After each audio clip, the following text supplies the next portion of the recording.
question qui a été posée, c'était de savoir de quel type d'hommes politiques on parle. Est-ce qu'on parle nécessairement des hommes politiques qui sont au gouvernement? Il faut savoir que dans ce pays, les hommes politiques qui sont à l'échelon fédéral, attendez monsieur, attendez, qui sont à l'échelon fédéral n'ont pas les moyens de résoudre tous les problèmes à tous les niveaux. C'est pour ça qu'il y a un échelonnement des niveaux de pouvoir. Donc, il y en a qui ont un pouvoir au niveau fédéral, ce n'est pas les mêmes qui ont un pouvoir au niveau régional, et ce n'est pas les mêmes qui ont un pouvoir au niveau local.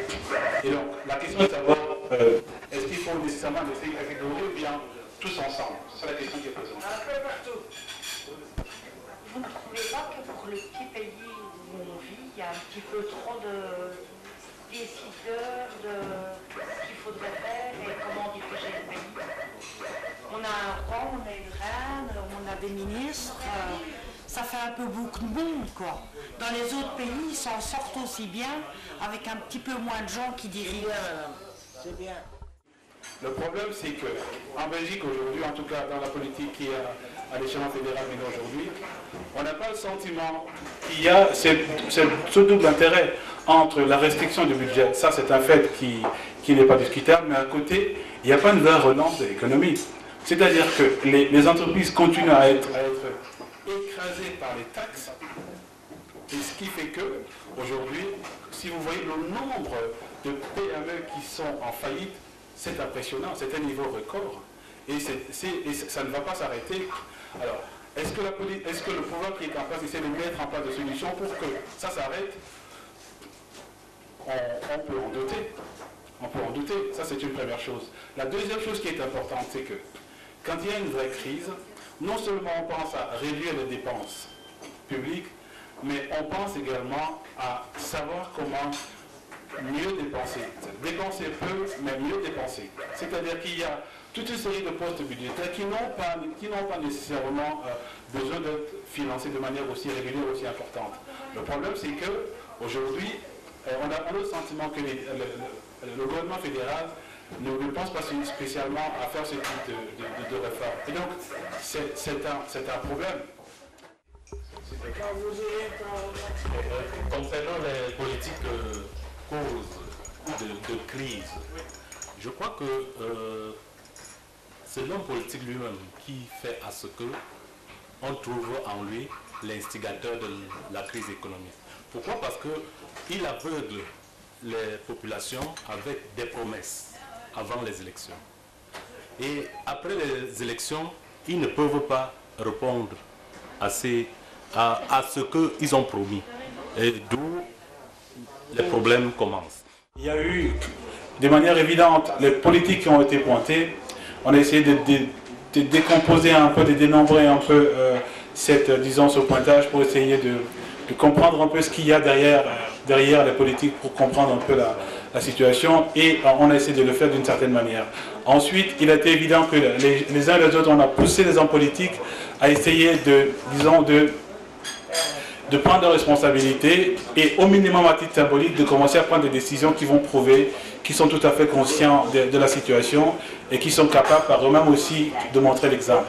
Et puis évidemment, on a continué la réflexion en se disant que les citoyens eux-mêmes ont aussi leur part de responsabilité et qui pourraient continuer évidemment aussi, qui pourraient contribuer à lutter contre la crise en prenant leurs responsabilités, en ayant un esprit de travail, en ayant conscience de l'idée que le goût de l'effort, c'est quelque chose qui ne peut pas simplement incomber aux autres, mais qui doit être la part que chacun doit prendre dans la construction de ce pays, ou en tout cas dans la capacité à faire face à la crise.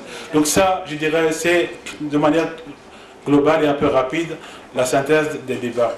Alors, est-ce que quelqu'un a un dernier commentaire, une dernière réflexion avant la clôture définitive de ce café citoyen de ce jour? Je pense que,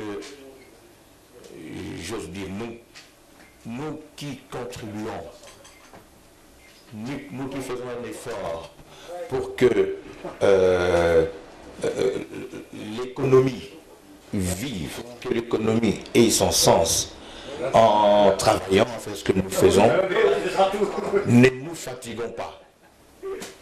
Ne disons pas, voilà ceux-là qui ne font rien, ils vivent comme nous, allons-y rester. Si nous tous nous restons bras croisés, il n'y aura plus personne qui va cotiser, les banques vont fermer, tout va fermer et il n'y aura plus rien. Continuons, l'éveil viendra, peut-être avec les cafés littéraires comme ça que nous avons.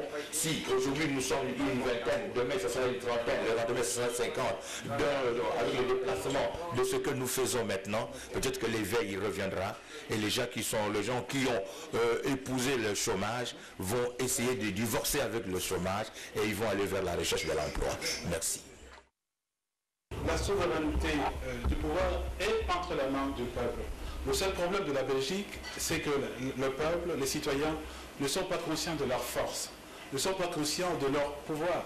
Et donc ils ont tendance à renoncer à ce pouvoir et à le laisser entre les mains des hommes politiques. C'est la raison pour laquelle je pense qu'effectivement, en multipliant ce type d'initiative, comme le Café Citoyen, on va peut-être commencer à faire bouger un peu les lignes dans ce pays qui est complètement frigorifié par le système politique. Alors, je voudrais terminer en disant que, et ça c'est une information, le Café Citoyen de Charleroi a été reconnu comme faisant partie du réseau des cafés citoyens français qu'on appelle la Nouvelle Arcadie. Donc, ce café citoyen bénéficie désormais de l'appartenance au réseau des cafés citoyens de la Nouvelle Arcadie.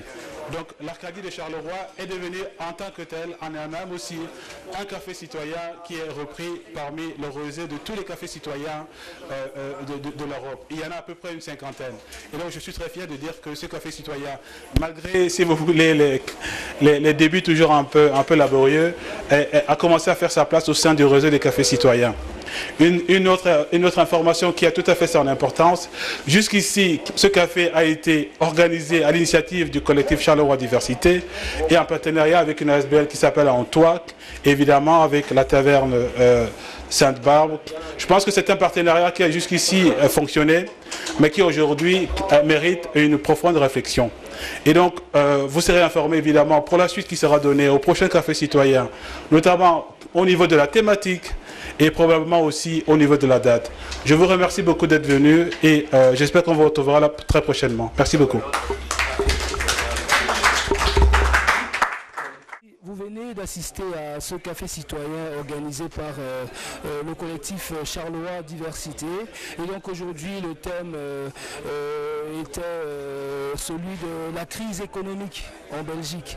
Est-ce que vous pensez que des initiatives pareilles peuvent amener les politiques et les citoyens à trouver une solution à ce problème de crise économique en Belgique? L'idée du café citoyen est une très bonne initiative parce que premièrement ça amène les gens à se rassembler, à pouvoir s'exprimer, donner leur opinion. Et l'idéal, évidemment, ce serait de pouvoir trouver une solution et que ensuite les politiques appliquent cette solution. Ce qui est bien avec le café citoyen, c'est que ça vient d'en bas, ça vient du peuple, comme on dit, parce qu'on a vraiment l'impression que les hommes politiques ne vivent pas la même vie que nous, ne subissent pas les mêmes choses que nous. Et c'est vraiment bien d'être à l'initiative de ce café citoyen pour qu'on puisse enfin exprimer réellement ce que nous subissons et exprimer notre ras-le-bol. Merci madame d'avoir accepté cette interview. Merci.